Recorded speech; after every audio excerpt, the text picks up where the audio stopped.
Today is January 21st, 2026 with the VIHE, and we're at the very end of Nectar Devotion, chapter 51, which is the ninth wave of the northern or the fourth ocean of Bhakti Rasamrita Sindhu. Nama Om Vishnupadaya Krishna Prasthaya Bhutale Srimate Bhaktivedanta Swami Niti Namane Namaste Sarasvati Deve Gauravani Pacharane Nirvisesa Sunyavadi Paskatya Deshatarane Vandeham Shri Guru Shri Yuta Padakamalam Shri Gurun Vaishnavamscha Shri Rupam Sagrajatam Sahagana Raghunatham Vitam Stam Sajivam Sadvaitam Sadvadutam Padijana Sahita Krishna Chaitanya Devam Shri Radha Krishna Padam Sahagana Lalita Shri Vishakam Vitamscha Vanchakapachubhischa Kipasindhavyevatam Patitanam Pavanebhyo Vaishnavebhyo Namo. By the way, I am planning to have just one breakout group near the very end. So we want to acknowledge the translations of Bhakti Rasamrita Sindhu done by Bhanu Swami and done by David Haberman. This is the Bhakti Rasamrita Sindhu, the ocean of the life-giving, death-defying nectar of the mellow, the rasa of devotion. And right now we are in the Northern Ocean. We're on wave 9. This is Bhakti Rasamrita Sindhu 491 through 43, and the Nectar of Devotion, chapter 51. And actually, it shouldn't say mixing rasas. It should say perverted expressions of mellows. So I need to change that slide. Okay, so just looking again at Ras Abbas. Ras Abbas. And Abbas is a shadow or a reflection. So it appears to be rasa, but there's some kind of deficiency. There's some kind of deficiency in the characteristics of rasa, such as there's some deficiency in vibhava, there's a deficiency in anubhava, there's a deficiency in sthai there's a deficiency in the vavishari bhavas, or a deficiency in the sattvika bhavas. So Srila Rupa Goswami has already discussed several ways in which rasa becomes a shadow of rasa. He discussed 2 types in the Southern Ocean with regard to sattvika bhavas, and he discussed the abbas of bhava in the Eastern Ocean. In the previous wave, wave 8, he talked about if you mix the rasas improperly, it constricts them and it turns them into a ras abbas. So in this wave, he's going to talk about 3 more types of almost rasa, and 2 of those are very similar to 2 types mentioned with sattvika bhavas. So this is also extremely important, as we talked about yesterday. I mean, a shadow of a rasa is better than nothing, and it does say in the Eastern Ocean that those who get a shadow of bhava, that can turn into real bhava. But a shadow or reflection in and of itself is not going to bring us to Krishna prema. And a simple analogy is that if you improperly mix taste, you put a gulab jamun on your sabji, you don't get a taste. You're tasting something, but you don't get pleasure. You get a shadow of pleasure. You get a reflection of pleasure. It's not real pleasure. It's just, of course, the whole material world, you could say, is rasabas. That the whole material world is a reflection of actual rasas, the upside down banyan tree.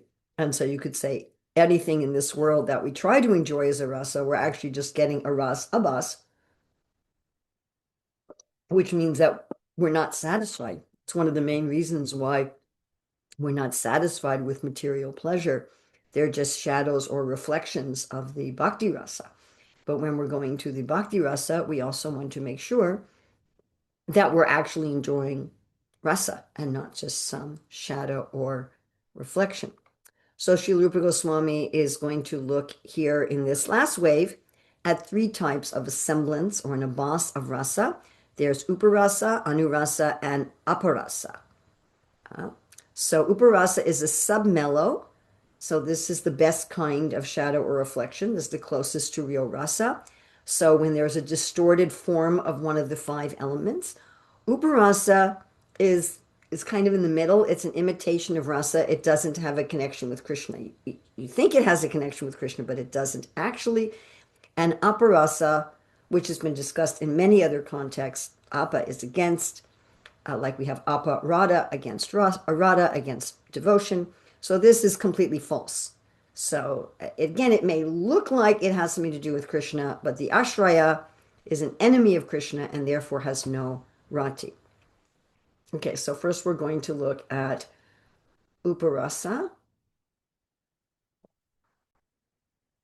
Okay, so this is when any of the five elements of rasa have a distorted form, and therefore the rasa cannot properly manifest or mature. Remember, we have to have all five bhavas in order to have rasa. So if any of them are messed up, you're not going to get rasa. Think, like you're making a preparation, and if one of the items is spoiled, or one of the items is stale, or something, old spices that don't have any taste anymore, then you won't get proper rasa. Now, most of these examples of uparasa seem to indicate a lack of maturity in the rasa. So it seems to be talking about uh, a sadhaka who hasn't yet matured. And perhaps this word that Prabhupada uses, sub-mellow, means that these experiences they're not quite getting up to the level of mellow or rasa. So here we have a definition of uparasa. This is from Chaitanya Charitamrita, Ancha 597. You will find that the majority of the topics of the Nectar Devotion Bhakti Rasamrita Sindhu are also in the Chaitanya Charitamrita. Sometimes they're in various places. I mean, a lot of it is, of course, in the instruction of Srila Chaitanya Mahaprabhu to Srila Sanatana Goswami, the older brother and guru of Srila Rupa Goswami. Some of it is in the direct instruction to Srila Rupa Goswami, and some of it Krishnadas Kaviraj scatters in various places throughout the Chaitanya Charitamrita. So here's a definition of uparasa. When the 12 mellows, such as neutrality, servitorship, and friendship, are characterized by adverse sthai-bhav, vibhav, and anubhav ecstasies, they are known as uparasa or sub-mellows. So first we're going to look at uparasa in neutrality. So four causes are absorption in Brahman, extreme non-dual conception, so being extremely detached, continual disdain for the body, and discrimination of chit and achit like a jnani. So the fourth one is from Srila Jiva Goswami's extrapolation of Srila Rupa Goswami just saying adi and so forth. And so Srila Jiva Goswami adds this fourth category. So a non-dual conception and discrimination between chit and achit is good, but when it becomes excessive and it acts like gyan instead of bhakti, then ras becomes uparasa. So the first two seem to apply to the Brahmavadi Shantaras, and the second two seem to apply to the performer of austerities. But in each case, the person seems to have not fully made the transition from a Brahmavadi to Shantaras or performer of austerities to Shantaras. So here we have an example, absorption in Brahman, which is a distortion of the Vishaya and the Staibhav. So both have been distorted. Seeing you, the ancient person, today I have realized the bliss of impersonal Brahman. So it's a distortion of Krishna, and it's a distortion of the feeling of the neutral rasa. An extreme non-dual conception, a distortion of the Staibhav. Whatever objects I see as you alone, because there is nothing other than you as the cause of all causes and effect, O pure one. Now, this is an interesting example because all Uttama Adhikaris see Krishna everywhere, and indeed neophyte devotees are told to see Krishna everywhere. But the problem is if you only see Krishna everywhere and you don't also see him as a person. So we want to have a Chintabeda Abeda Tattva. So this is the oneness has become so extreme that we don't also see Krishna. So, like Sri Chaitanya Mahaprabhu said to Ramananda Roy, when Ramananda Roy said, "You're Krishna," he said, "Oh, great devotee sees Krishna everywhere." Quoted Premanjana Charita Bhakti Vilochanena Santa Sadaiva Hridayeshu Vilokayanti Yam Shaima Sundaram Achinchakuna Swarupam. So we certainly want to see Krishna everywhere, but we also want to have a personal relationship with Krishna. Okay, looking at Uparasa in servitorship. So there are four causes of uparasa and servitorship: showing audacity in the Lord's presence, because the servitor has to be reverential; disrespecting devotees; seeing the demigods as more attractive than the Lord; and ignoring scriptural rules. And that's because this is a reverential rasa. Even in Vrindavan, the servants in Vrindavan have some reverence for Krishna. Otherwise, you can't be a servant. So here's an example of audacity. After showing off his lack of bodily control and being ignored by the devotees when he danced, a fickle Brahmana boy, without shame, addressed the deity of Krishna in a bold voice, "Oh Lord, look at me!" So a servant's not going to behave like that. So this seems to be a distortion of Staibhav, the basic Staibhav of being subordinate, as well as the Anubhav of dancing. So it seems to be a distortion of both the Staibhav and the Anubhav. Now, in Nectar Devotion, this is listed as Manu Mangal. And I'm wondering if that's an editorial mistake. I'm wondering if the editor read Brahmin Boy and just stuck in Madhu Mangal. Because, first of all, Madhu Mangal is not in Dasyabhav, he's in Sakyabhav, and he's not even a mixture of Dasyabhav and Sakyabhav. And it's very doubtful that Madhu Mangal would have an Uparasa. So Uparasa in friendship. So three causes of Uparasa in friendship. One-sided friendship. So remember we talked about before how for the friends, if they don't feel that Krishna loves him, their friendship is destroyed. Disrespect for Krishna's other friends and excessive fighting. Excessive fighting. So the fighting has to remain chivalrous. So here's a funny example. This is an example of one-sided friendship.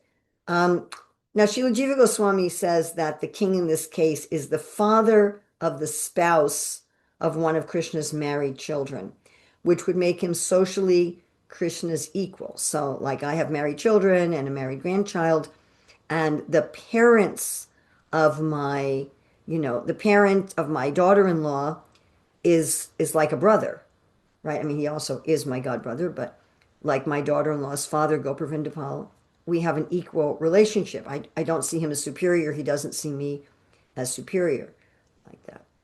Or, the parents of my grandson-in-law, same thing. So here, when Krishna addressed the king as his friend, the king replied, "I am not qualified to be your friend." When Krishna joked with him, the king began to recite prayers of praise to him. When Krishna embraced him, the king began offering his respects on the ground.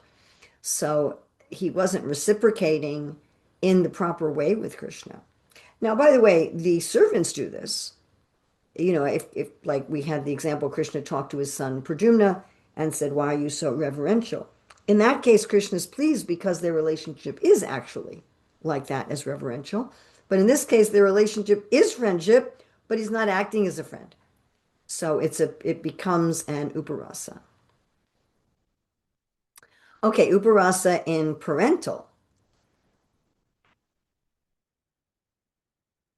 So here we have three causes for uparasa in parental rasa: recognizing too much power in the Lord.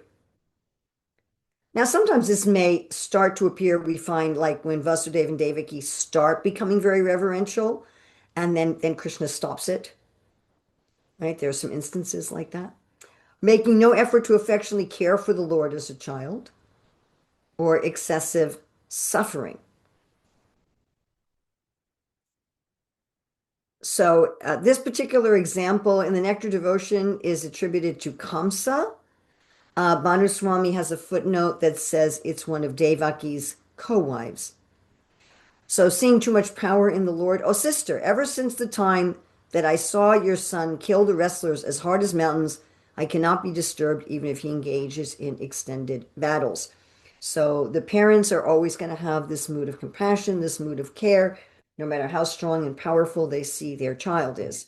So if they're just seeing their child as super strong and powerful, and to the point, oh, I don't have to worry about him, you know, then we get an uparasa of parental. Such a nice painting, huh? How Krishna is defeating the wrestler, even though he's a young, delicate boy. He's not muscle bound like the wrestler. He's so delicate, and still he's defeating the wrestlers. I really like this painting. Uparasa in conjugal. So three causes of uparasa in conjugal, in the staibhav, in the alambana, vishaya and or ashraya, and in the anubhavas. So causes for uparasa in the conjugal rasa, in the staibhav, one-sided love, a woman having many lovers, and a man treating several women lovers in exactly the same way. So the male needs to adjust his dealings with the various women. Of course, we know Krishna is very expert at doing that. So one-sided love. Though the fire of Cupid began to smolder in the Brahmana's wives, Krishna avoided their spontaneous sweet smiles and felt only peaceful. So Krishna did not have amorous love for the Brahmana's wives, either at that time, nor would he have in the future, as long as they were as Brahmana's wives. But when the women would later take birth as gopis and have the suitable form, then there could be a proper rasa. Rati for more than one person. Now here is an appearance of uparasa. It appears that Radharani loves two people, but it's really Krishna's form and Krishna's flute. But she's feeling, I have an uparasa. My dear friend Radharani, you have divided yourself and are partially chaste and partially unchaste. It is all due to Cupid's influence upon you after you saw Krishna and heard the sound of his flute. So the following can be seen as a side effect of one-sided love. The next ones we're going to discuss, or they can be seen as a problem in the ashraya of the vibhava. So we're looking to look at descriptions of the ashraya, but they can also be seen as staibhav, defect of one-sided love. You could categorize them in either way. So problems in the ashraya. So the person who is seemingly loving Krishna in a conjugal way, lack of cleverness in love or good dress, lack of a suitable form or species, and lack of suitable purity. This is not a complete list. And the experience of bliss by the plants and creepers is just fancied to be Madhurya Rati. So the devotees attribute Madhurya Rati to them because they have a close association with the Lord. And elderly women are describing Madhurya Rati just for joking, and Pulinda women do not exhibit cleverness. So let's look at these examples. This is from Srila Jiva Goswami's commentary on 4.9.24. He says, purity, appropriate form and species, cleverness, and good dress are qualities which must be found in the alambana of the ashraya for Madhurya Ras to manifest properly. The objects and experiencers of love should have these excellent qualities inherent in them. You know, Prabhupada would generally say that men should see others' wives or women beside their wife as a mother. In other words, the relationship between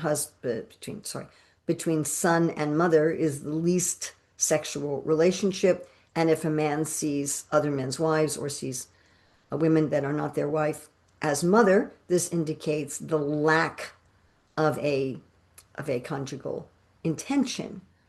But there is at least one time, maybe more, maybe two or three, where Prabhupada says that the men should see the women as Krishna's gopis and as enjoyable by Krishna, not by them. Like these are women for Krishna to enjoy as Krishna's gopis. A few times Prabhupada says that. And there was one instance where some women, not renounced women, came to see Srila Prabhupada, and they were dressed very slovenly, and Prabhupada told them to dress nicely, and he said Krishna doesn't like ugly gopis. So it's a very humorous pastime. Of course, Prabhupada did tell renounced women that they should dress very simply and not to attract men. But it was just interesting that one time when Prabhupada saw some of his lady disciples not dressed nicely, and he said, "You should dress nicely because Krishna doesn't like ugly gopis." So here we have an example with the plants.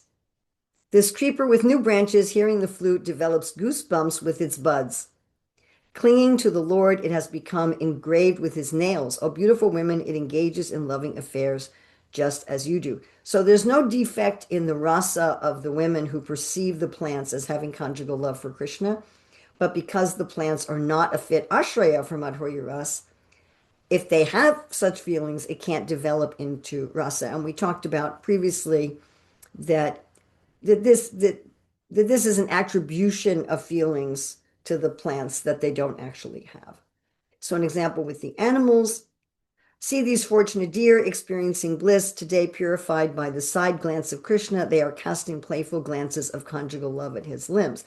So again, this is not a defect of the women coming to this conclusion, but the fact is that the animals can't have a conjugal relationship with Krishna. They're not a fit ashraya.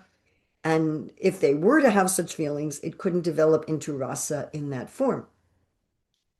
The example of the Pulinda women, look here, the Pulinda women, we'll have questions in a moment, seeing the restless eyes of Hari on the bank of the Yamuna, are wandering about with their hairs standing on end. Example of old women, of course, this is joking. Look, Radha, this old woman has dyed her hair black using kajal and has raised her breast by inserting bilva fruits in her bodice. She makes Krishna laugh as she throws amorous glances at him. So she's not a suitable ashraya. Therefore, this is just joking. It's an uparas of Madhurya. Causes for uparasa in the conjugal rasa in the anubhavs: transgressing codes of conduct, vulgarity, and audacity. So what does it mean, codes of conduct? So normal conduct in the conjugal rasa includes jealous anger of a betrayed woman and smiles gentle responses of the man when the woman hits him with flowers. So by codes of conduct, we're not talking about, you know, you should wash your hands before you eat or something like that. But we're talking about the general codes for romantic affairs. So improper conduct. Though you are marked by the nails of other women lovers, I give up all shyness and request that you please accept me. So there's no jealousy.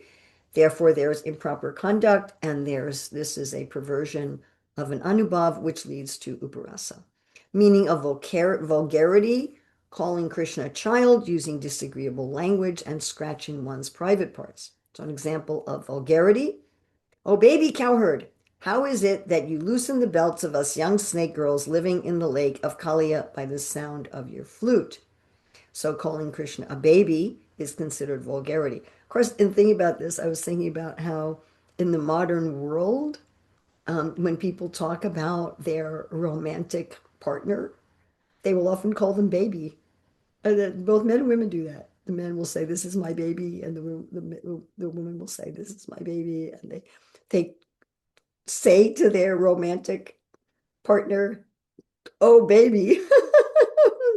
I wonder how that came about. It's just such an odd thing. Meaning of audacity is to request for enjoyment with Krishna overtly. So generally, the way things work, the codes of conduct of romance is that the man is the initiator, or you could say the aggressor, and the woman is shy and reserved. What does overtly mean? Openly, Ah, explicitly, openly, obviously. Now we do have a situation in the beginning of the Ras Leela. See, usually Krishna is chasing the gopis, and the gopis are saying no, no, no, no, no. But in the beginning of Ras Leela, Krishna tells the gopis to go home. And the gopis start insisting, no, no, we want to stay here. We want to enjoy with you. And our acharyas say that sometimes Krishna wants to see that the gopis are eager for a relationship with him. Now, here's an example. My dear Govinda, here is a nice flowery bush. I am a young girl and you are a young poetic boy. After this, what more can I say? You just consider. So this should be something that Krishna should say, not the gopis. And Srila Goswami says that uparasas and secondary rasas can be understood in a similar manner, so he does not explain them specifically. Okay, we can have put aside 10 minutes for a question. Yes, Kubja is an example of that. Okay, so any questions or discussions on the uparasas? Let me just move this on my screen. So you can put in the chat or raise your hand. So yes, the Kunja Mandari. Hare Krishna Mataji, Hare Krishna. Mataji, I didn't understand that example of Radharani where she's chaste and not chaste. I couldn't understand anything about it. If you can. Okay. So sometimes Srimati Radharani doesn't realize that the flute is Krishna's flute. There's one nice pastime where she says, I think I've become attached to 3 different people because she doesn't realize they're all Krishna. So in this case, she was attached to Krishna and she's attached to Krishna's flute. So her friend jokes with her and says that she's become unchaste because, yes, there was uparasa for Dasiras, that she's attached to 2 different lovers. So She's how attached to is it, Krishna and she's how is attached it to the flute player. Uparasa, Mataji? Because that's a perversion in the Staibhav if a woman has 2 lovers. But for her, it's Krishna only, the flute and, or no?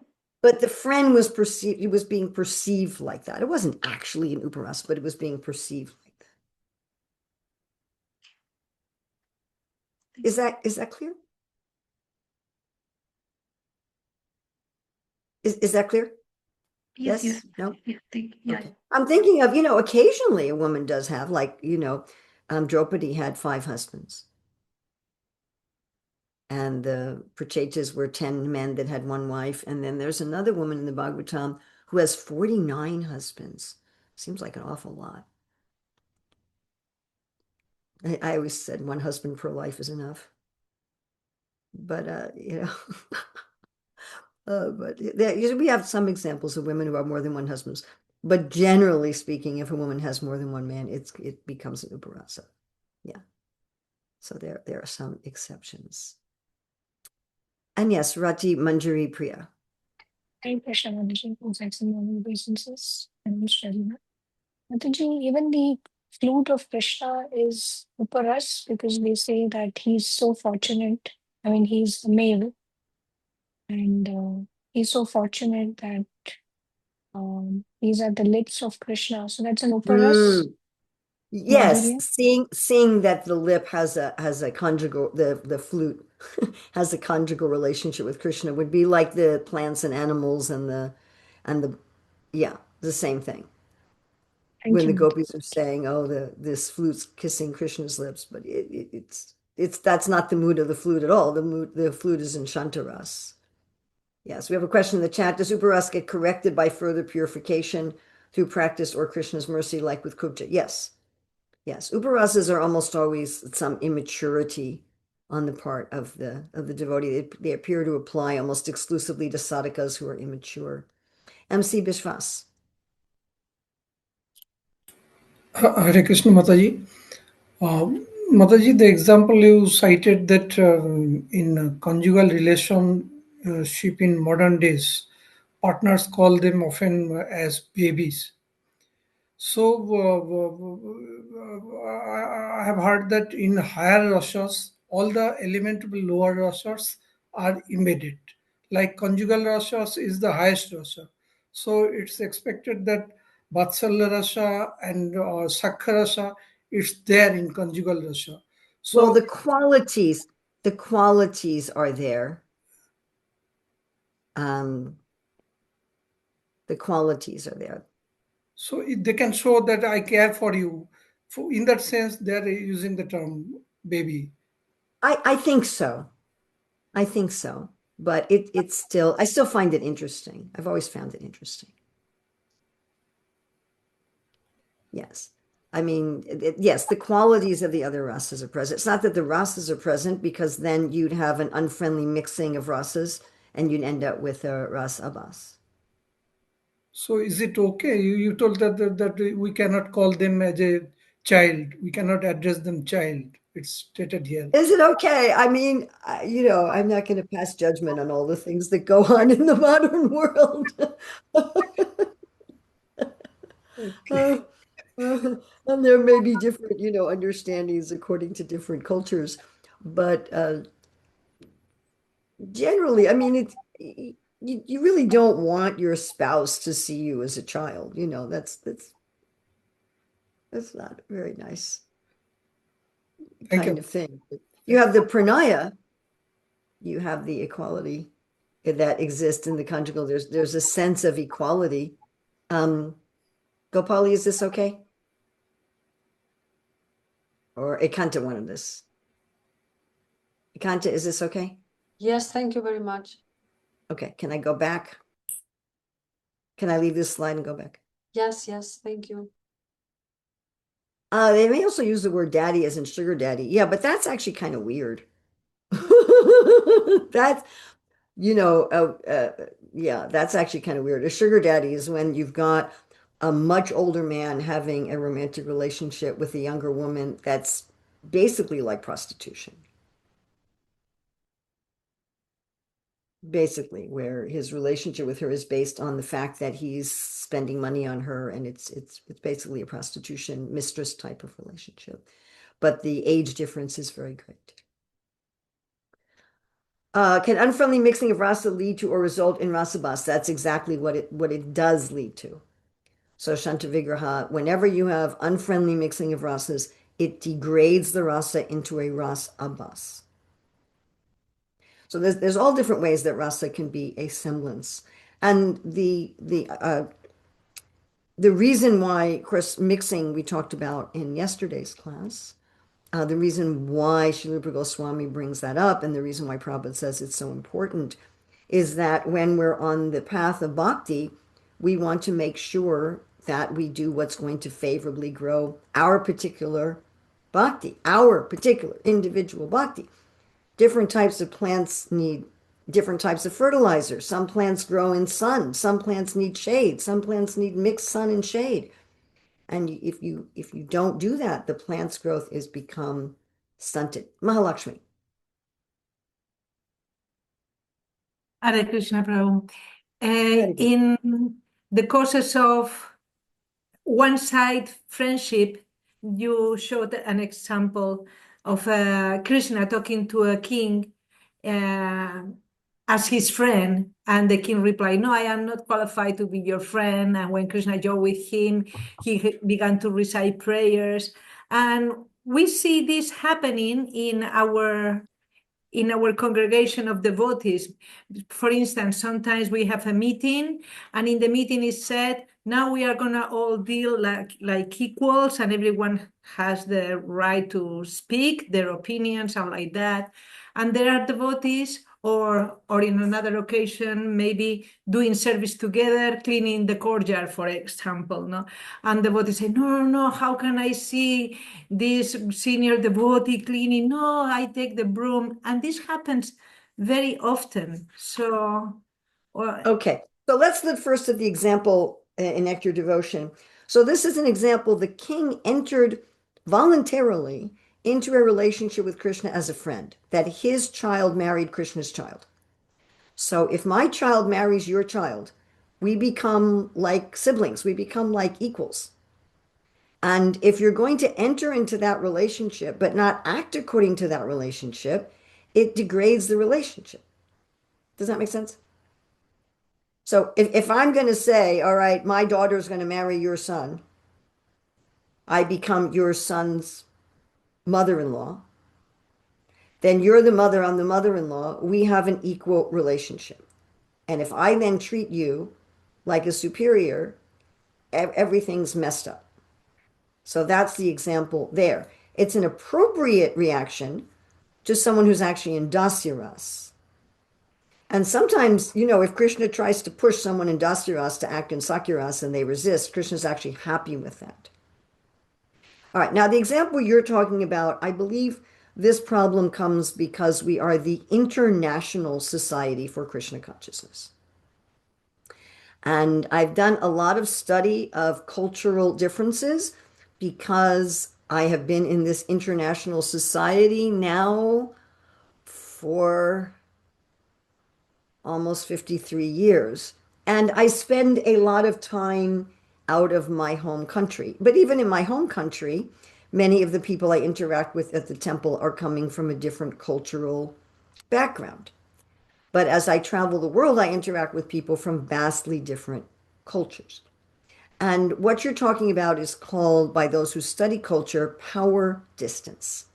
So, to what extent do we show external behaviors of status when we're with people of different social status?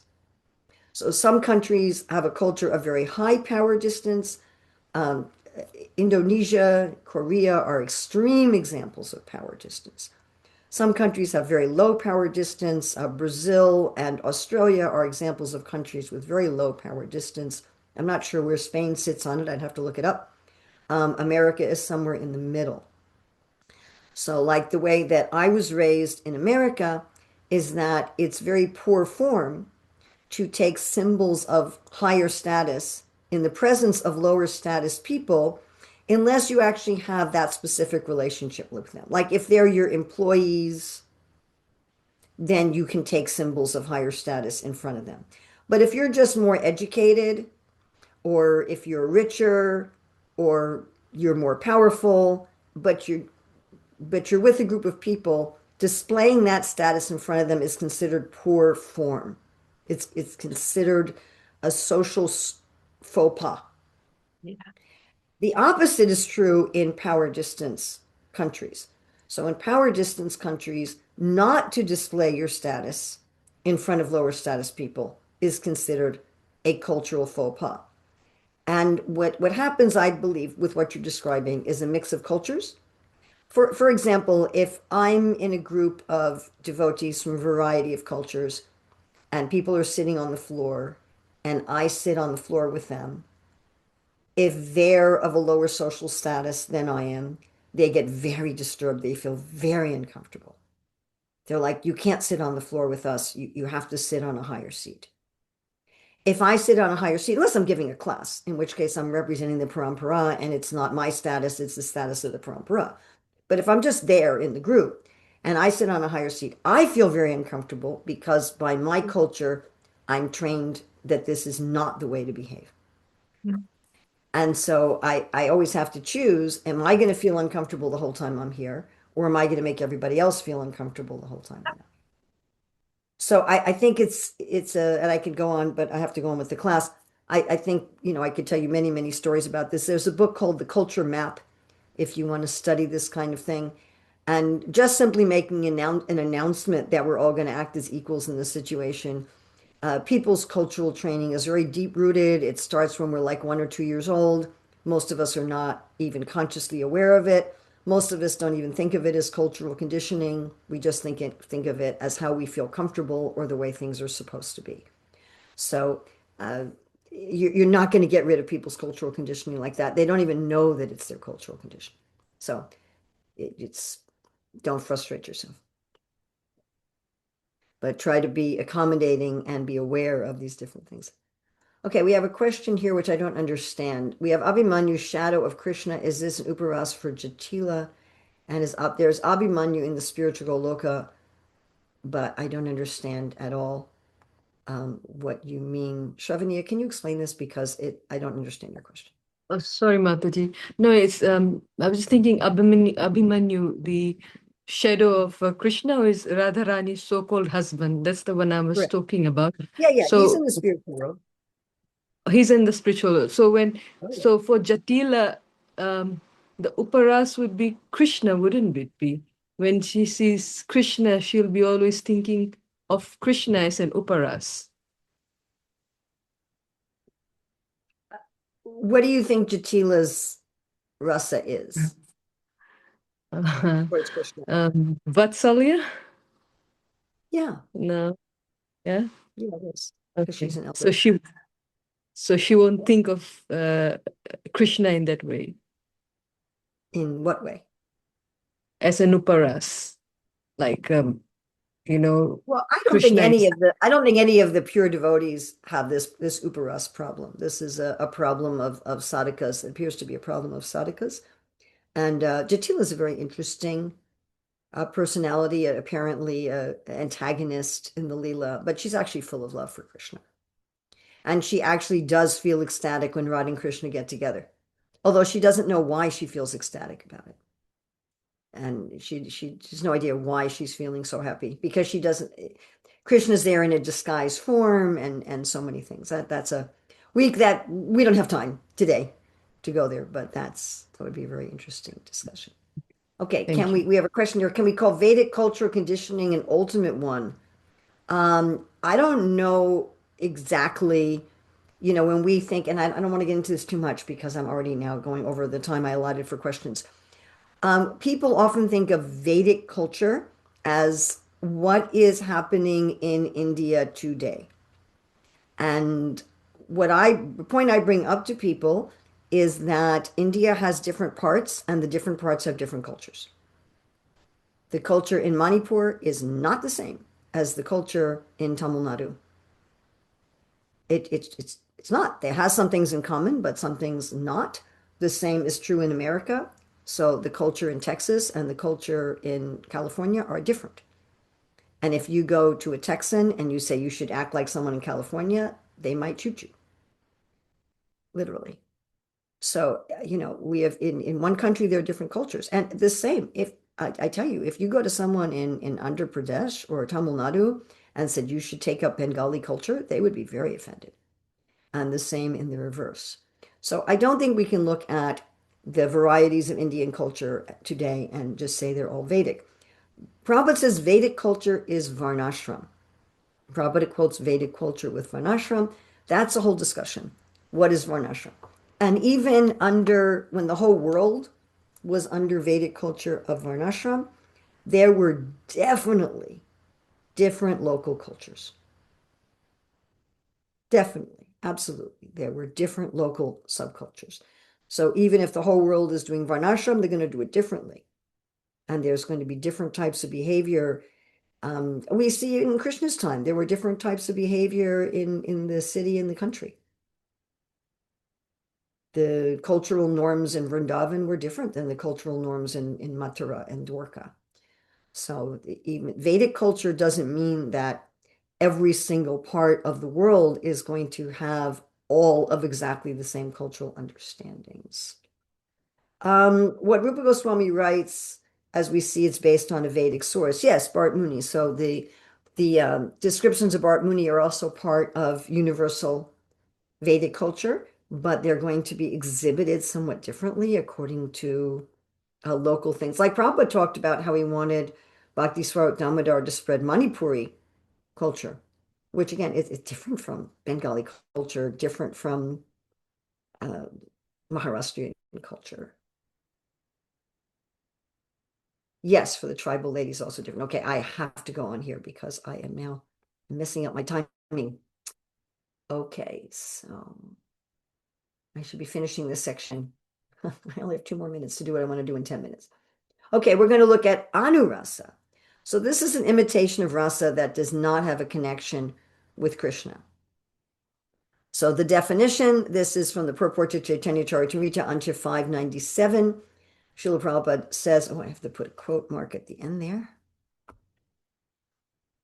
When the 7 indirect transcendental mellows and the dried up mellow of neutrality, Prabhupada calls it, are produced by devotees and moods not directly related to Krishna and devotional service and ecstatic love, they are described as anurasa, imitation mellows. So now we're going to go to Jaiva Dharma, chapter 30. Srila Bhaktivinoda Thakur writes, when the secondary rasas are manifest by a person who at that time has tatasta bhav, neutral emotion toward Krishna, they are designated as anurasa. If vira, chivalrous emotion, is manifested by personalities only distantly associated with Krishna, this may also be designated anurasa. Going to Jaiva Dharma, again, chapter 30. Question: how can such an emotion be designated as rasa when it arises in the heart of someone who is distant from Krishna? Surely, at best, such sentiment is gross mundane rasa. Why then is such sentiment called anurasa? Jaiva Dharma, chapter 30. Answer: rasas that do not have a direct and personal connection with Krishna are anurasas. Certainly, there is a slight and distant connection with Krishna, but not a direct one. This is anurasa.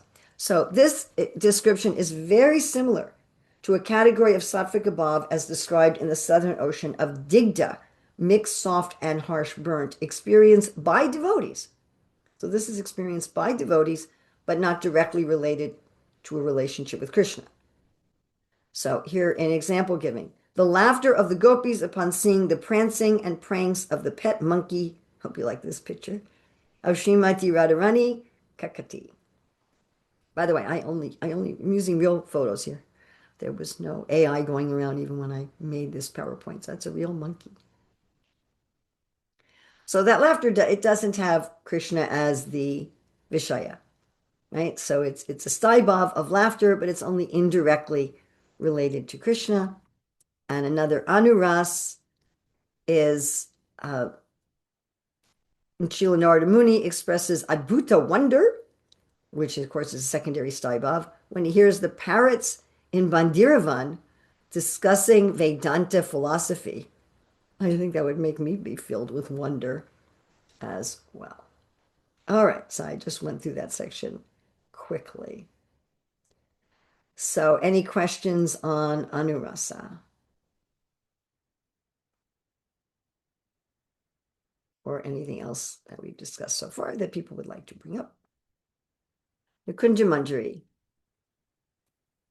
Mataji, I'm not sure if it's exactly Anurasa question. Some people, they do worship Radharani in Balika form, like a child form of Radharani. And I heard in one of the class that it is a Rasabhas and we should not worship Bal Radhika. Is it true? And if yes, why? How it is a Rasabhas? Interesting. Srila Prabhupada, for our general Hare Krishna movement, we wants the general Hare Krishna movement conducted according to Vaidhi Sadhana Bhakti. Like in our temples, even though we have Radha Krishna deities, we worship them in awe and reverence. We worship them, as Prabhupada said, in the mood of Lakshmi Narayana. So when we're talking, as Prabhupada would give the example that Chaitanya Mahaprabhu, when he was preaching to the general mass of people, did not discuss Krishna's intimate pastimes. That for the general mass of people, he was giving the holy name. And general philosophy, he discussed like Vedanta with Sarvabhauma, and it was only with people like Ramananda Roy and Swarup Damodar and so forth, Sikhi Mahiti, Madhavi Devi, that he would discuss more intimate things. So we should certainly be careful in our temples and public worship that we are worshiping the Lord in awe and reverence. Now, if a person is mature in bhakti and they come to some realization of their staibhav and they are moving to practice Raganuga sadhana bhakti instead of Vaidhi sadhana bhakti, that's going to change the personal worship in their own home. We should be careful, though, of imitation. So one staibhav has to awaken spontaneously after most of our, or at least half of our anartas are destroyed, and by the mercy of the Lord, and not in an imitation way. So we should know of all these things. Prabhupada wanted all of us to read the Nectar of Devotion over and over again, and he published it in 1969, and he published Krishna book. It's not that we shouldn't know or discuss about such things, but we should be careful about imitation. So I can't say about this particular person not knowing this particular person. But in general, one should be careful. I got confused not about Bal Gopal. This is Bal Radhika in particular. And in one of the class, this devotee was saying that worshipping Bal Radhika is always a Rasabhas, not No. Bal Krishna. No, it wouldn't Not always be a rasa. Why would it be a rasa bus? because Radhika cannot be a Vishay. Like Radhika as a Bal, as a child, cannot be a Vishay. Well, if you're having Radhika as a Vishaya in general, yeah, but if you're seeing her as Ashraya, we worship devotees. Even in a child form. It's fine. If a person is developed in Vatsalya Bhav, then they're going to have this mood toward the young gopis of Vrindavan as well. Mother Yasoda is very affectionate to Srimati Radharani and Lalita and Vishaka and all the gopis, and all the gopis come from all the different groups. I mean, Chandrali comes and cooks under Mother Rohini, and they all have a mood like them, that they have a general Vatsalya mood for all of Krishna's cowherd boyfriends and the cowherd girls as Ashraya. They see the cowherd girls as Ashraya. They see the cowherd girls as Krishna's friends. They don't see them as romantic. Although sometimes Mother Yasoda thinks, wouldn't it be nice if Radha and Krishna could get married? I really wish that Radha and Krishna could get married. But that would be seeing her as her daughter-in-law. Yeah. Makes sense. But yeah. Yeah, if you take just Radharani as Vishaya, then she's going to become Durga. That's what Ravana does. That's a problem. Yeah. Yes, Mother. Thank you, Mother. Yeah, that's definitely a problem. We want to worship Radha Krishna. That's why the GBC says that we shouldn't in our temples just be chanting, Radhe, Radhe, Radhe, Radhe, Radhe, Radhe, Radhe. Is that clear? Yes, Mataji, I understood. Even for Radharani, it is possible because it makes sense. Mother Yashoda has the Vatsalya Bhav for her as well. So, yeah. Well, her Vatsalya Bhav for Krishna means that actually Radharani there would be an Udipana, not Ashraya. Radharani would be an Udipana. Radharani's only Ashraya for the other cowherd girls who love Krishna as their lover, but Radharani would be an Udipana for Mother Yasoda. So Krishna's cowherd boyfriends, the young gopis, they're all in the category of Udipana for her. And we can certainly worship the Udipanas. Why not? We want worship all the devotees. It's not a problem. Thank They're you. all stimulus. Radharani, when Mother Yasoda sees Srimati Radharani, it stimulates her love for Krishna. I don't know of any instance in our Sampradaya, I mean, maybe there is that I don't know about, or any of our acharyas had just like a deity of baby Radharani on their altar as their exclusive. That seems odd to me. Not exclusive. There are some devotees, they keep Bal Gopal and Bal Radhika together. And Oh, we have then, like paintings like that. yeah, I have devotees who have like deities, like Bal Gopal and Bal Radhika. And then And in one it class, should be. I personally, just speaking for myself, I am very conservative about these kind of things. Like really very, very conservative. I would, on a completely different topic, absolutely completely different topic, I was having some email correspondence with Jayadurja Swami about some things going into his new book. And there was something I wanted to put there and he didn't want to put it there. And he said, well, I'm afraid if we put it there, we might upset the Supreme Personality of Godhead. And I said, well, I don't want to risk upsetting the Supreme Personality of Godhead, so don't put it there. So I mean, what do they say? Fools rush in where angels fear to tread.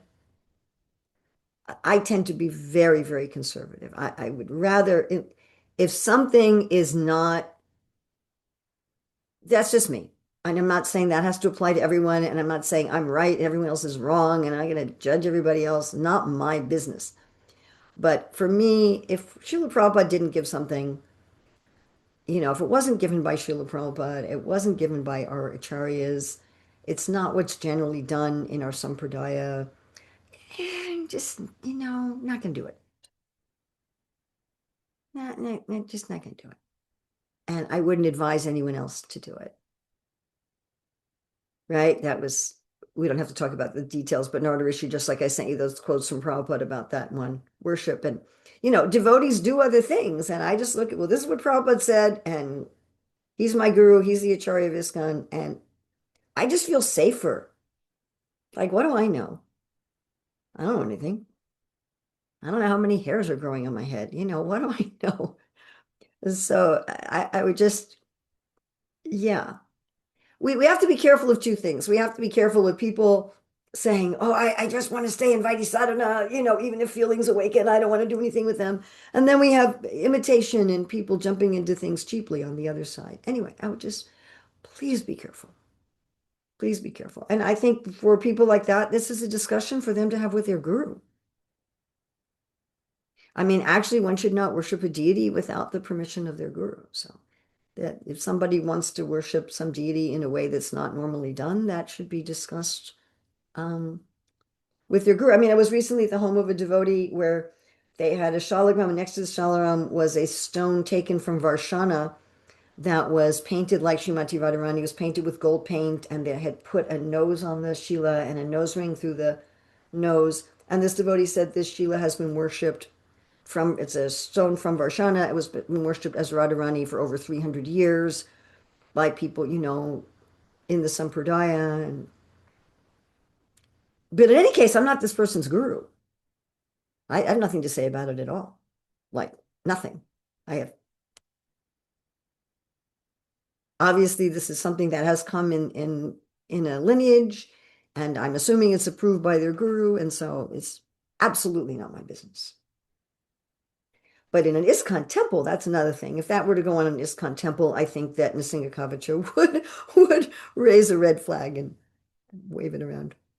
MC Bishwas Prabhu? Hare Krishna Mataji, I have a similar question. Before that, I want to add one information for your kind information, that in the birthplace of Radharani, Rawal, there is a temple I have seen. They are worshipping the baby Radharani in crawling mood. And my question is that in some temple we find that Gauranga Mahaprabhu this type this idol, this Gauranga Mahaprabhu's vigraha, they put some peacock feather symbolizing his Krishna. So is it we are playing with mood of Gauranga Mahaprabhu, because whenever he was referred as Bhagavan, he used to close his ears. So because he is in devotee mode. So is it proper that we should have put a peacock feather on his head? Okay, let's look at each of these things separately.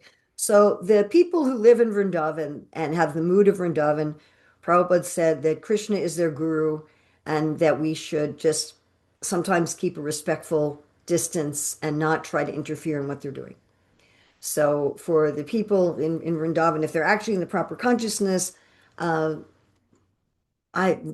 that's not my business. We say in America, that's above my pay grade. So it seems very appropriate in Srimati Radharani's birthplace to be worshiping a deity of Srimati Radharani crawling. That seems very appropriate to me.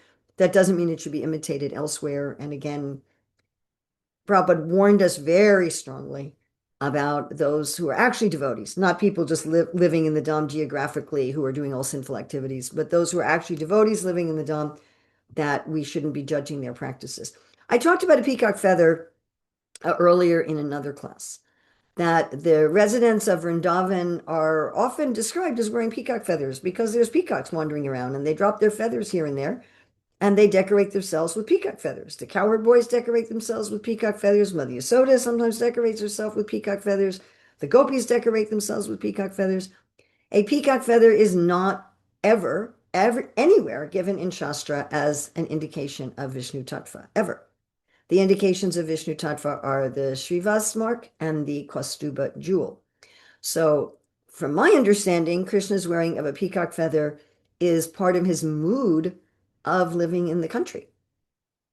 That those who live in the country decorate themselves with things like gunja berries and peacock feathers. I mean, they also sometimes decorate themselves with gold and jewels, but they also decorate themselves with, the minerals. They take the minerals and use it as cosmetics. They take the peacock feathers and use it as ornaments. They take the gunja berries and use it as ornaments. It's rural ornaments. They have the vanamali, a forest flower garland. So normally we grow flowers for garlands. We have cultivated flowers for garlands. Forest flowers, a forest garland is going to be random. It's probably not going to be like symmetrical and whatever flowers are growing in the forest. So this is all part of Krishna's Raja mood. So this concept that a peacock feather signifies the Lord is, I just don't see the Shastric basis for that. And we don't worship Sri Chaitanya Mahaprabhu as the Vishaya.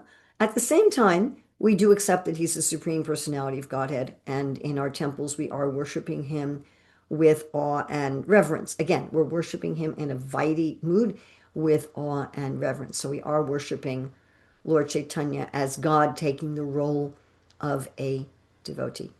Is that all right? I think these peacock feather arguments are humorous at best and a waste of time at worst. Like, why are we wasting our time about something that's not even Shastric? Again, I tend to be very, very conservative. Ram Yagya, we'll take you and then we will have a break. I think Narada Rishi was before me. Would you want her to? Oh, I didn't see her hand because of her background. So your hand is on top of a planet. And so I didn't even see that it was there in my little thumbnail. I'll tell you Okay, what, it's you can getting take break one. time. Why don't, you know what, can you, both of you, save your questions for our next question period? Is that all right? Because I don't want to get too far afield. So I do want to take your questions and make sure I take you first. If I don't, please remind me. We will have Krishna willing 2 more question periods. Okay, so please take a 10-minute break. That will be till 8:11 my time. Take a real break, get up, move around, get away from your screens, drink some water, and so forth. All right, Krishna, so now we're going to go to Aparasa. And various types of Aparasa in relationship to the different bhavas was discussed throughout the Nectar Devotion. Definition of Aparasa, this is similar to the dried up sattvic above. If Krishna and the enemies who harbor feelings of opposition towards him are respectively the object and abodes of laughter and other secondary mellows, the resulting feelings are called aparasa, opposing mellows.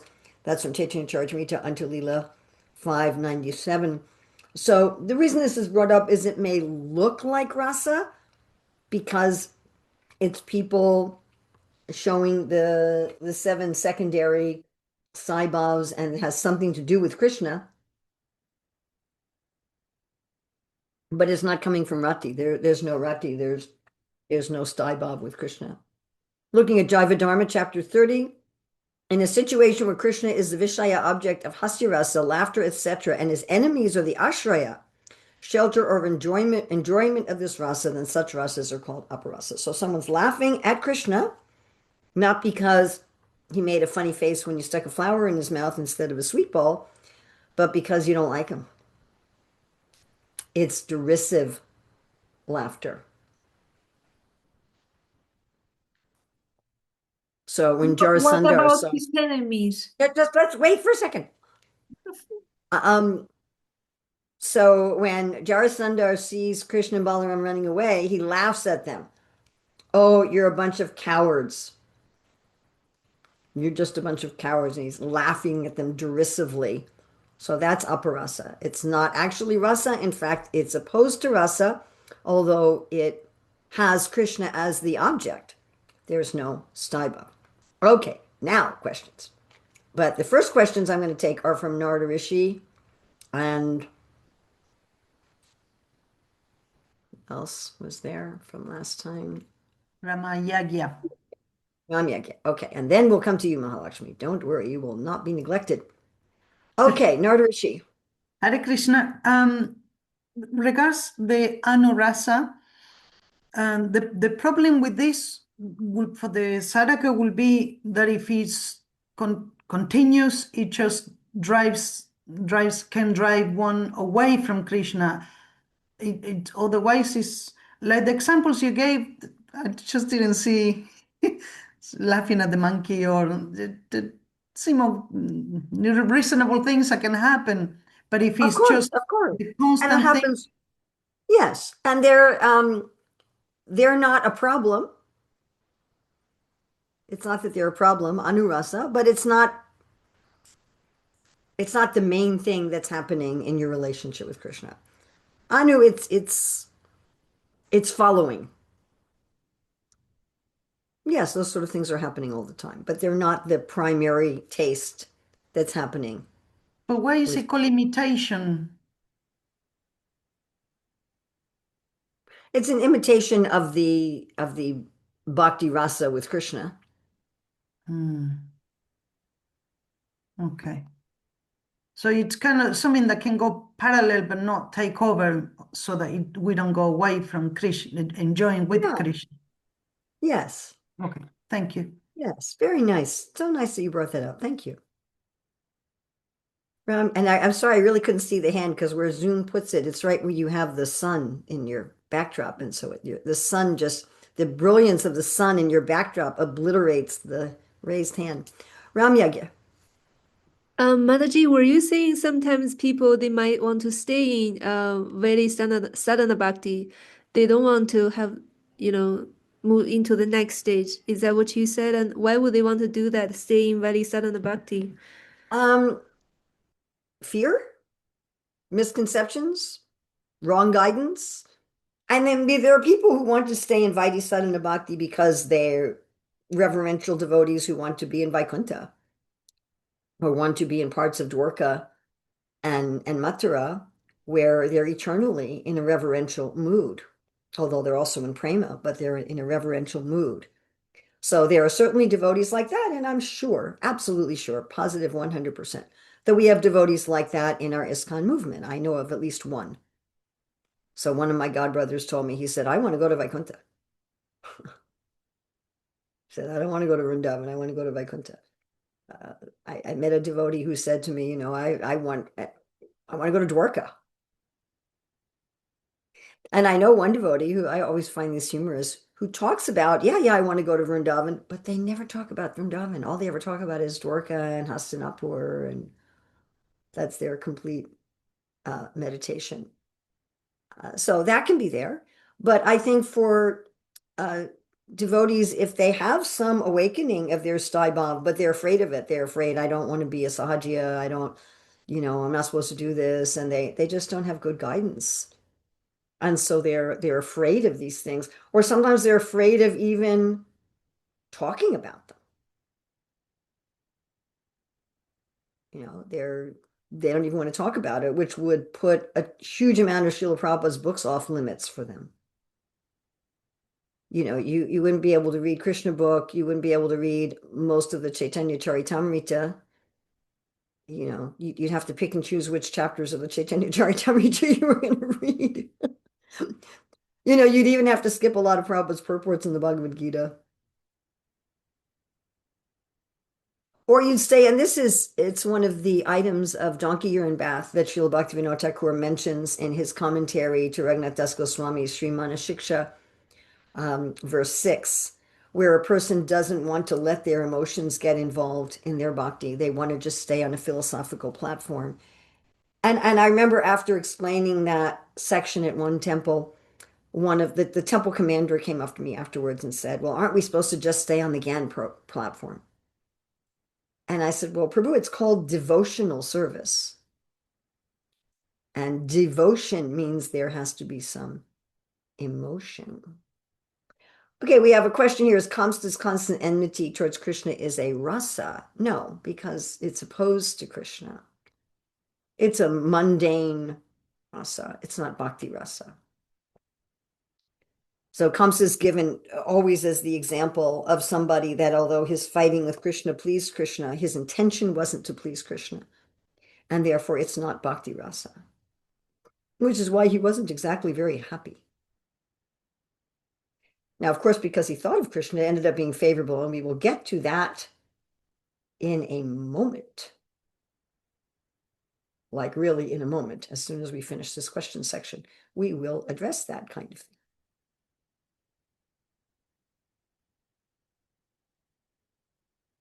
Any other questions or points here? Oh, Mahalakshmi, you had something. Well, I think that I took a photo and I think I understood, but just to make sure, because this is about Jaiva Dharma. when a situation where Krishna is the Visaya of object of Hasya Rasa, laughter, and his enemies are the Asraya, shelter enjoyers of the rasa. Then that is called aparasa. And the next slide of yours was like making it more clear. Jarasanda's laughing at Krishna. Yes. Ah, look, he ran away. What a coward. Look at that coward Krishna. Okay. That's against Bhakti Rasa. It's aparasa. Yes, because So, there are yeah. material rasas. So he's experiencing hasya, but it's not bhakti. Exactly. Okay. So Srila Rupa Goswami, although he's, clearly all of these are also experienced materially, this is a focus on Bhakti Ras Amrita Sindhu. So something that's not exactly Bhakti Rasa, like laughing at the monkey, Nardarishi. That's, like an imitation Bhakti Rasa. It's not really Bhakti Rasa. It's there. It's not harmful, it's not bad, but it's not actually, it's not Bhakti Rasa. So, what to speak of these demons, they may apparently have fear and laughter and, anger and all these other, or wonder in relationship to Krishna as the Vishaya. And you say, oh, well, they have Krishna as the Vishaya. It's Bhakti Rasa, but it's not because there's no rati, there's no love, there's enmity. It's actually opposed to Bhakti Rasa.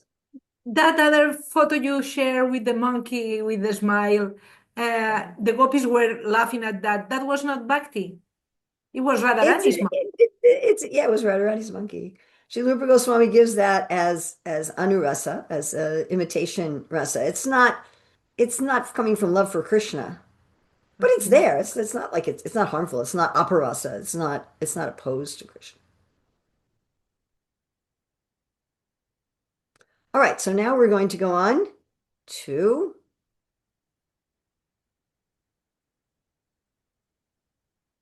this amazing statement. We are now at the end of the Nectar of Devotion. This is a statement from the Nectar of Devotion.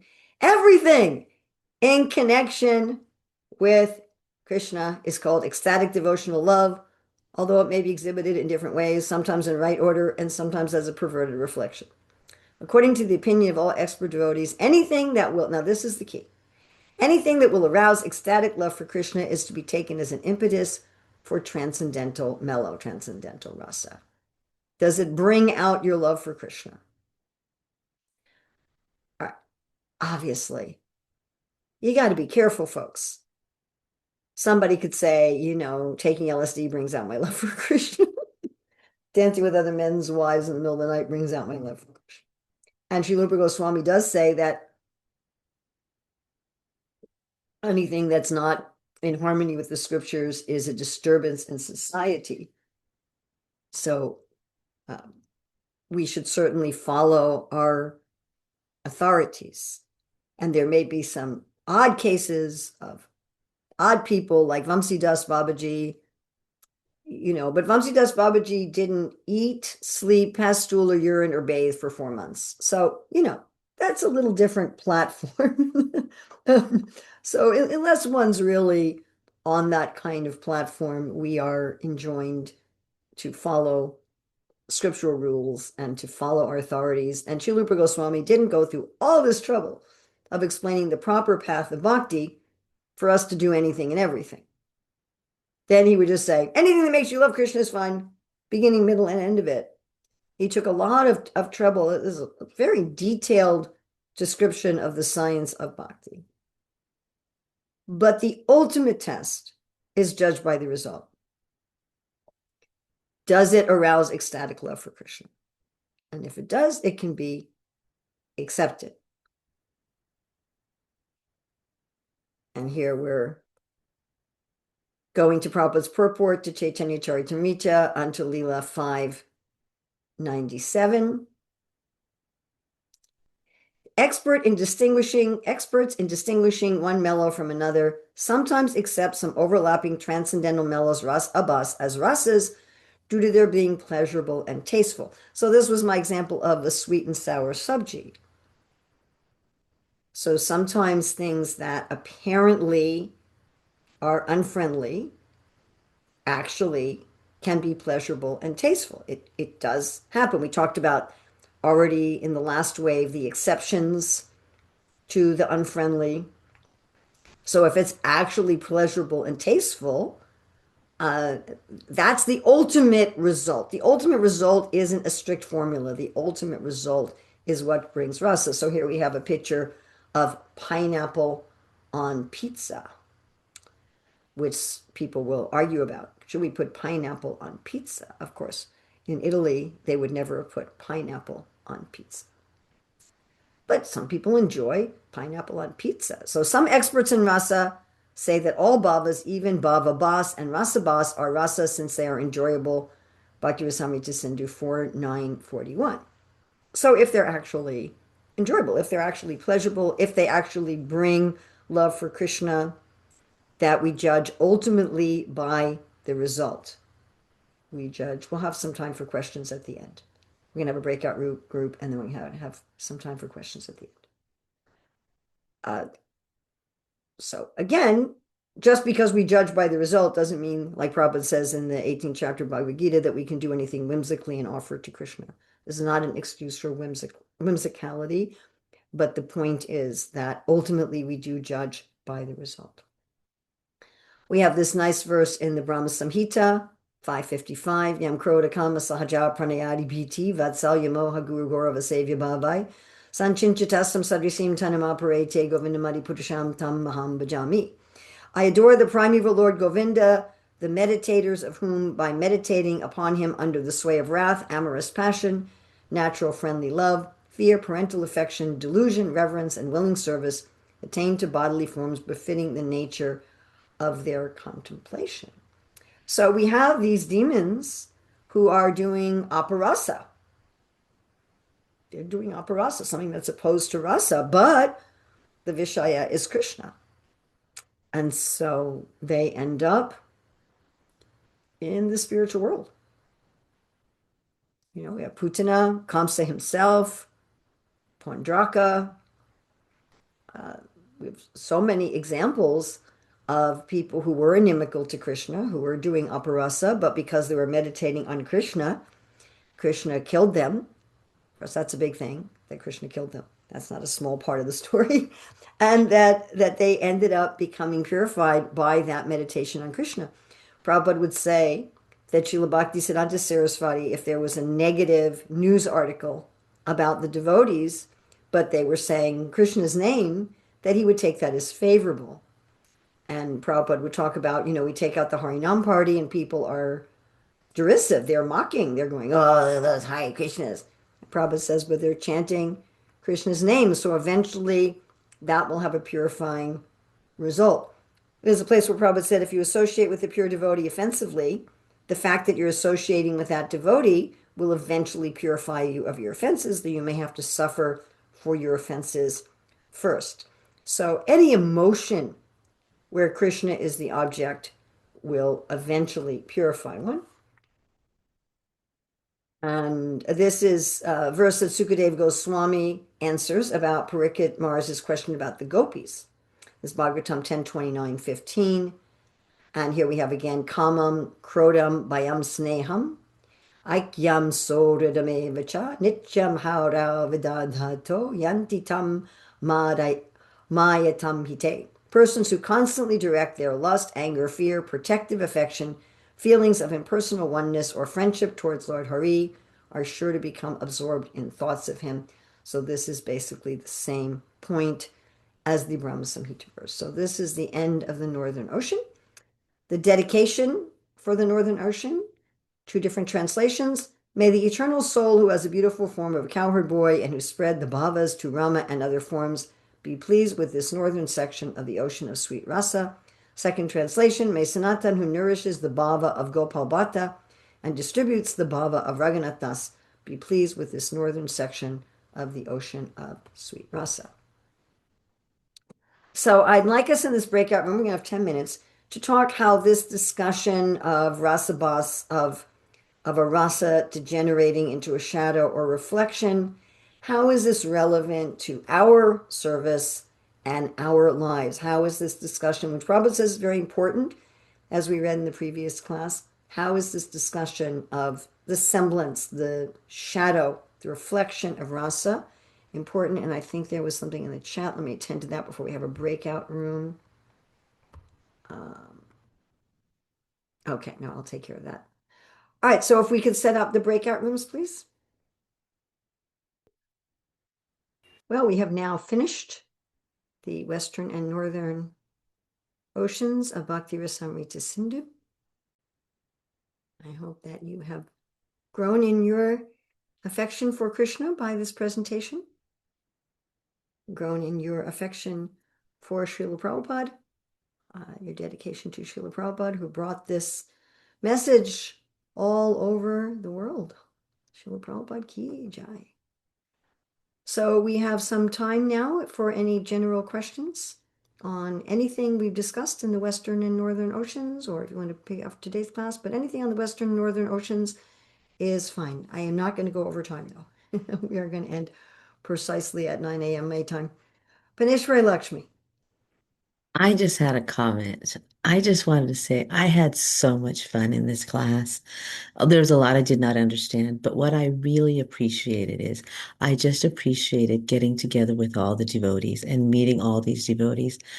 There was so much discussion and growth and enjoyment, really, in just discussing our confusion as well as some of our realizations. It was just so much fun. And I'm sorely going to miss this association. So if I reach out to any of you guys and say, hey, how are you doing? Please, please, if I offend, please forgive me. You can ignore it. But if you ever want to say hi, please do. Hare Krishna. Hare Krishna, thank you. Thank you so much. Yes, we should have fun. Many years ago, a devotee who was teaching children's classes said, how can we make Krishna consciousness fun? I said, if you're conscious of Krishna, you should be having fun. I said, if you're not having fun, I don't know who you're conscious of, but it's not Krishna. Prabhupada told Janari, if you're not joyful, you can't make any advancement. I have to do something right this minute. Just give me 1 second. My granddaughter asked me to do something. Sorry, I keep some of her boga in my freezer. She just asked me to take it out. Okay, so we have in the chat, what is the meaning of an artist? How to get rid of an artist? So I talked about this yesterday. I'll be happy to talk about it again. Arta means something valuable. It can mean wealth. It can mean anything that's valuable. And anarta is something that's not valuable. And our anartas look like artas to us. That's why we have them. So I am 99% certain that each of us has in our home or our living space things that we don't need and are just taking up room, and that we really should get rid of them. And we're keeping them for reasons that are illogical. I'd be shocked if any of the people here presently or anyone watching this in the future has not one item like that in their possession. So why do we keep them? We keep them because we're attached. There's no reason for keeping these things. And sometimes this is true with relationships, holding on to relationships. So those are anarthas. So our anarthas are basically, they come down to, I am the owner, I am the controller of the world, I am God. That's our basic anartha. I know what should be done and what should not be done. I want to control the world the way I want to control the world. That's the essence of our anartha, what Bhaktivinoda Thakur says, weakness of heart. And that has so many branches, and some branches, lust, anger, greed, envy, illusion, madness, and so forth, which then may show up as particular behaviors, like eating too much or criticizing others or something. But the root of the anartha is not that you're having 5 gloved instead of 1. That's not the root of the anartha. The root of the anartha is greed, and the root of that greed is thinking that I am this body and I am the controller, and I am the enjoyer of the world. So until we remove that ahankara, We can't see our original form. Like, duh. It's very difficult to access who I am if I'm pretending to be something that I'm not. But it's gradual and proportional, as Prabhupada says. So as I let go of more and more of my anartas, I will see more and more of my real self. The problem is that we want to see our real self without letting go of our anartas. That's the problem. It's like I want to get rid of my suffering without getting rid of the behavior that's causing my suffering. I want to lose weight without having to eat less, basically. I want to be healthy without having to exercise. I don't want to actually get rid of the problem. And this is why Krishna consciousness takes often a long time, sometimes many, many lifetimes. How do we get rid of our anartas? Well, the process of bhakti makes our anartas clear to us. In some cases, in the process of bhakti, Krishna just removes our anartas kind of when we aren't looking. But and they're like, oh, I don't have that attachment anymore. But ultimately, it's seeing, as Prabhupada talks about, the naked form of material desires, seeing our anartas for what they are, and then deciding that we want to let go of them, seeing how ugly they are. Going through your junk drawer, going through your junk closet, metaphorically speaking, and seeing this is, this is garbage.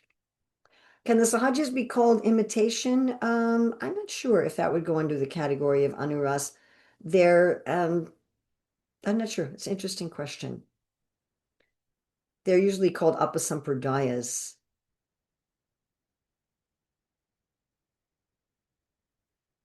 Sri Katamrita. Hare Krishna to everyone. Thank you so very much for your association, and thank you, dear Mataji, for so many years of inspiration. Very humble question, because as much as I love that course, I still get lost in all the terminology, and I know we are not here for terminology, we're here for love, for Krishna. But could you please maybe recommend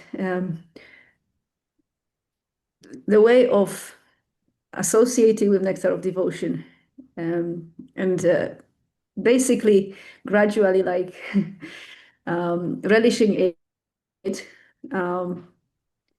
in a way that would help us really go deep, structured way. What a lovely, lovely, lovely question. Yes, there's a lot of terminology, a lot. And there's a lot of categories and subcategories and sub-sub and sub-sub-sub-sub-sub and exceptions to the sub and exceptions to the exception. And then what about here? And then I think it's 100% that Srila Rupa Goswami gives at least one example. So I'm pretty sure it's 100% of his points. If it's not, it's pretty close. Where, some examples, sometimes two or three examples. And then if you go to Bhakti Rasamrita Sindhu, then you have the commentary, which is sometimes very, very lengthy, by Srila Jiva Goswami, Srila Vishwanath Chakravarti Thakur. And yes, one could get lost in it. I would say at least understand the basic structure, which is why every single class I have those slides about the 5 components of rasa. Understand the basic structure and understand at least that part of the terminology. I mean, you don't have to get the Sanskrit on it, but at least the basic understanding of the process of bhakti in Vaidhi and in Raga. How does this develop?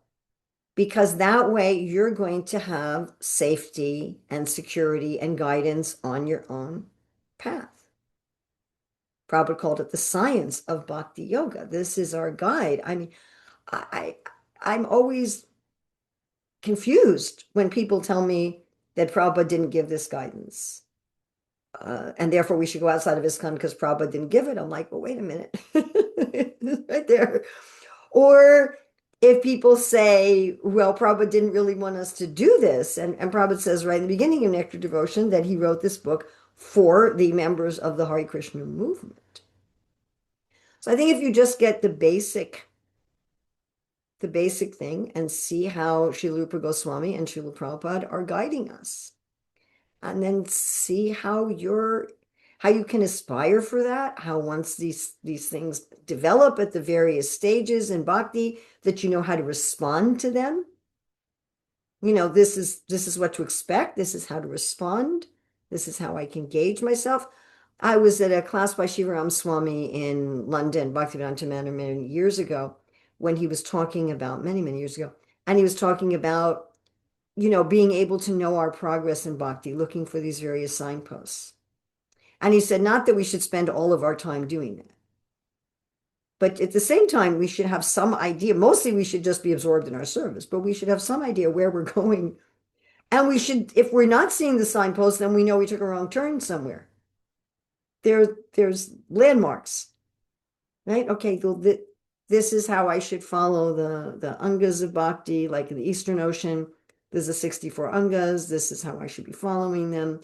This is the sort of thing that should, you know, just see like that. To take it as Srila Rupa Goswami intended it, as a guidebook. And then, of course, so many of the examples are just relishable as just examples. You know, even if you don't understand anything about the points that Srila Rupa Goswami and Srila Prabhupada are trying to make, even if you're just like, I have no idea what he's talking about. It's still all the little, like, oh, the clue. Oh, it's still, I mean, the first few times I read Nectar of Devotion were exactly like that. It's like, I have no idea what's going on here.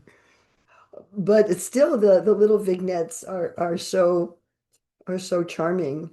I always like the story where Krishna is talking about Vasa with Radharani. That was always one of my favorites. It took me years to understand like what was actually going on there. You know, where Radharani says, "Where are your clothes?" And he says, you know, my residence is in your eyes. She said, I'm not asking about your residence, I'm asking about your clothes. Well, my fragrance is by being close to you. She's not, I'm not asking about your fragrance. Then she says, okay, where did you spend the night? And he says, why do you think the night has kidnapped me? It took me many years to understand what was going on in the Leela behind this, that Krishna was supposed to show up at night and he didn't. He didn't show up on time and he didn't have all his clothes with him. He was missing some of his clothes. Radharani was basically saying, what were you doing last night? And where are your clothes? And then Krishna just disarmed her with this joking. So it took me quite a while to understand that. And then, you know, it took me a while to understand, a very long time until I went to Bhakti Rasamrita Sindhu, that I understood that these things were an example of Krishna's qualities, and these things as an example of Krishna's qualities was as the impetus, as the Vishaya, in the Alambana, in the Vibhava, as the stimulus for Staibhav. I mean, that was a long time later. But I still enjoyed reading the Vignette. But I hope that this class takes your appreciation of Bhakti Rasamrita Sindhu to a deeper level. I mean, I wouldn't be able to tell you all the Sanskrit terminology off the top of my head. It's too much, you know, and I don't even know if Srila Rupa Goswami was referring to Bharat Muni's work on the side as he was writing it. That may be also the case. Is that all right? Thank you very, very much. It's a absolute stimulation for ecstatic love every single minute. That's what's every supposed to single be. Our whole ISKCON movement is meant to be like that. All of our classes, all of our kirtans, all of our prasadam, all of our services, they're all meant to act like that. They're all meant to act at least as udipanas for our bhakti. Yes, that's the way it should be. Majtita magata pranam bodhiyantas prasram katayantas tamam nityam chushanti charamanti cha. It's supposed to be like that. And then when we do that, tesham evanukam pratam ahama ganajantama nasayam yatmabhavasto gyanadipena bashvata. That Krishna then enlightens us when we're so joyful and satisfied talking about him. So that's how it works. Okay, Prema Prakash Haridas Prabhu. Hare Krishna Mataji, please accept my humble obeisances and pranam. I have been with you since the Southern Ocean. I loved this class and I really have enjoyed each and every moment with you in your association. You have given me a great feeling of a senior devotee having blessings and mercy on us. I attended other classes before as well, which made some inroads. Reading the Bhakti Rasamrita Sindhu book obviously didn't lead me to understanding as I would wish to. But I must say that your explanations have helped me understand it to the core of it. And I can now at least explain anyone who asks me a basic question. In all, I'm very grateful that you have really made me understand the most difficult book that I thought Bhakti-Rasamrita Sindhu is. Because when I read first 19 chapters 4 or 5 years ago, I thought this is not a book to understand. I repeatedly read it and failed to understand at many points. You made it so easy, so formulative, and so predictable. I must thank most sincerely from the bottom of my heart for all the mercy that you showed on all of us. And thank you for your most wonderful association. Hare Krishna and Namo Pranam. Hare Krishna. Thank you very much. I'm very happy that I can try to be an instrument of Srila Prabhupada and our previous acharyas in bringing joy to the Vaishnavas. Then I have some hope. And I have some hope. Yes. So,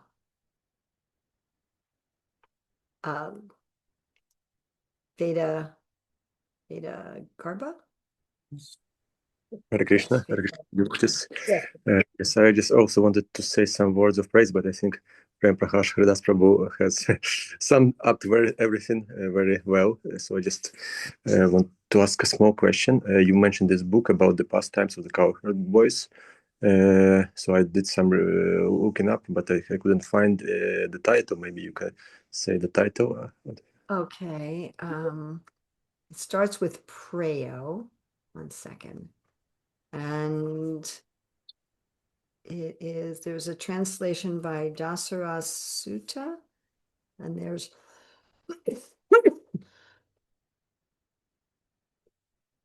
another translation by Bhanu Swami. Preo Bhakti Rasarnava.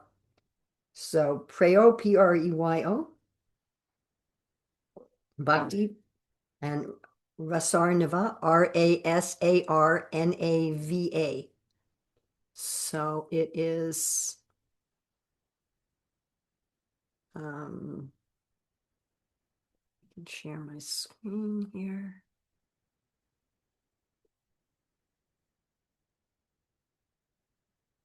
That's the book on Amazon. There is another translation by Dasara Sutta. The translation by Dasara Sutta has the original Sanskrit of the songs in it. And the translation by Bhanu Swami doesn't. It just has a translation of the songs, not the original language. So, like, I know of at least one devotee who has Dasara Sutta's book and who has sung some of these songs and even recorded them. I don't think she's recorded them like general This is Dasara Suttas, this book. Dasara Sutta's translation. The one I just showed you was Bhanu Swami's. The Dasara Sutta has also done a translation, but there he kept the original language. So should I play one of those songs for you? Yes, please. Should I do that? Okay, that'll take me a minute to do that. I don't know. My computer's not cooperating, so I guess I'm not supposed to. All right. We'll go on. Shravaniya. Thank you so much, Mataji. I just like to share that I'm from Fiji Islands, and in Fiji, many years ago, I remember about 15 years ago, devotees warned us. They said, Nectar of Devotion is very good book, but you cannot go beyond part 2.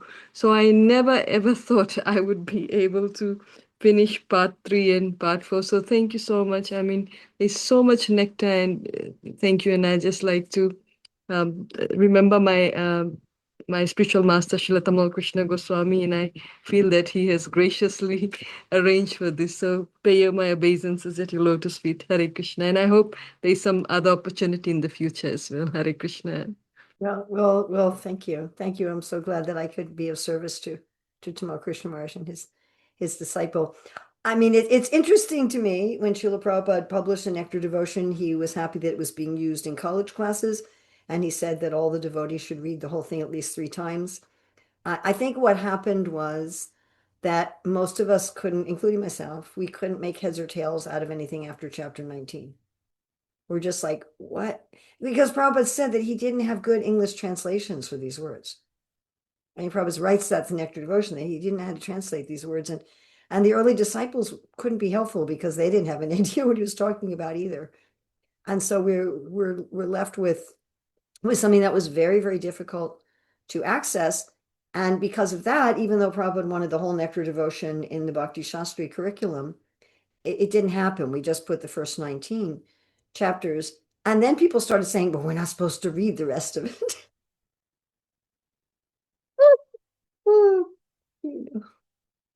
Hare Krishna. So at this point, very nice statement about Jaipataka Swami. Yes, a question about songs from the Gita Govinda. That's an interesting question. Of course, in Jagannath Puri, they're singing songs from the Gita Govinda every day. And they have clothes for Jagannath with the Gita Govinda written on it. So, but Gita Govinda is a very high book, and just for those in Madhurya Bhav, and it's definitely a very, very high esoteric book. So I certainly don't recommend Gita Govinda as a general book for people. So again, thank you very, very much. Whatever good I've done here is by the grace of Srila Prabhupada, Srila Rupa Goswami, Srila Jiva Goswami, Srila Vishwanath Chakravarti Thakur, all of our acharyas. I really want to thank, again, devotees who were helpful to me with this, especially Vanuswami's translation of Bhakti Rasamrita Sindhu, David Haberman's translation of Bhakti Rasamrita Sindhu. At various times, I consulted with various scholars on if there were particular verses that were very difficult, particular sections that were very difficult that I couldn't really understand. I wanted to make sure I presented them properly. I gave them acknowledgments throughout the course at the proper time. So anything good is coming from them. Any faults or mistakes are my own. Thanks to those of you who corrected any errors of mine going through the course. Any that remain uncorrected, please ignore, and please take the good. Thank you again. Srila Prabhupada Ki Jai.